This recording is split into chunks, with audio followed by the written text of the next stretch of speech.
Welcome to our YouTube channel, Medical Subject Made Easy. Today we will discuss the fascinating topic of action potential in physiology.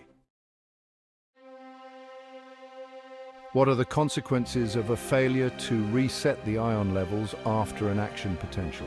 Well, if the ion levels are not properly reset, it can lead to several issues, including inactivation of the neuron and inability to generate subsequent action potentials and disruption of neural signaling. This could impair communication between neurons and affect overall brain function. Let's explain the concept of threshold potential and its role in triggering an action potential. The threshold potential, typically around -55 millivolts, is the critical level of depolarization that must be reached for an action potential to be triggered. If the membrane potential reaches this threshold due to sufficiently strong depolarizing currents, voltage-gated channels open, leading to the rapid depolarization phase of the action potential. How does the myelin sheath influence the speed of action potential conduction? The myelin sheath increases the speed of action potential conduction through a process called saltatory conduction. By insulating the axon and allowing action potentials to jump between the nodes of Ranvier, the effective conduction velocity increases significantly compared to an unmyelinated axon. The action potential consists of several phases. First, we have the resting phase, where the neuron is at -70 millivolts due to potassium ion permeability. Next is depolarization, during which voltage-gated sodium channels open, causing a rapid influx of sodium ions and a reversal to +30 millivolts.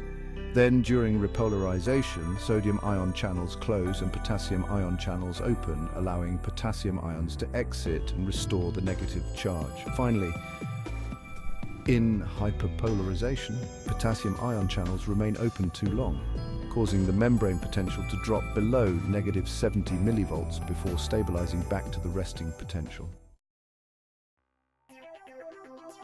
So what is an action potential and how does it propagate along an axon? Well, an action potential is a temporary reversal of the membrane potential, typically from -70 millivolts to +30 millivolts, which occurs when a neuron is activated. It propagates along an axon due to the sequential opening and closing of voltage-gated ion channels, primarily sodium and potassium channels, that allow ions to flow in and out of the neuron.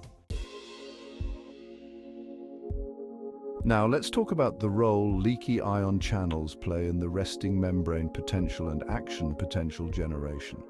Leaky ion channels, which are primarily permeable to potassium ions, contribute to the resting membrane potential by allowing potassium ions to flow out of the neuron, keeping the inside negative relative to the outside. During action potential generation, these channels help repolarize the membrane after depolarization by returning potassium ions to the interior, thus maintaining the cycle of action potentials. Let's talk about the effect of temperature on the conduction velocity of action potentials. Temperature affects the conduction velocity of action potentials, with higher temperatures generally increasing the velocity due to increased kinetic energy and faster ion channel kinetics. Conversely, lower temperatures slow down ion channel activity and delay action potential propagation, potentially leading to impaired neural function. So you see, temperature plays a crucial role in how our nervous system operates. Let's illustrate how the refractory period contributes to the unidirectional propagation of an action potential. The refractory period consists of two parts: the absolute refractory period, during which no new action potential can be initiated due to the inactivation of sodium ion channels, and the relative refractory period, where a stronger than normal stimulus is needed to generate a new action potential. This ensures that action potentials only propagate in one direction along the axon, from the axon hillock towards the synaptic terminals. How do neurotoxins such as tetrodotoxin affect action potential generation in neurons? Neurotoxins like tetrodotoxin bind to voltage-gated sodium ion channels and block their opening, preventing the influx of sodium ions during depolarization. This inhibition stops action potentials from being generated, which can lead to paralysis or even death due to the loss of muscle and nerve function.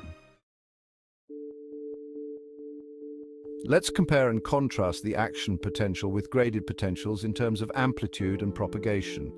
Action potentials are all or nothing events with a fixed amplitude of about 30 millivolts and propagate without diminishing over distance. In contrast, graded potentials vary in amplitude and can diminish as they move away from the stimulus site, depending on the strength and type of stimulus, and can be either depolarizing or hyperpolarizing. If you found this video helpful, please like it and subscribe to the channel. Until next time, bye-bye and thank you for watching. Don't forget to hit the subscribe button for more educational content.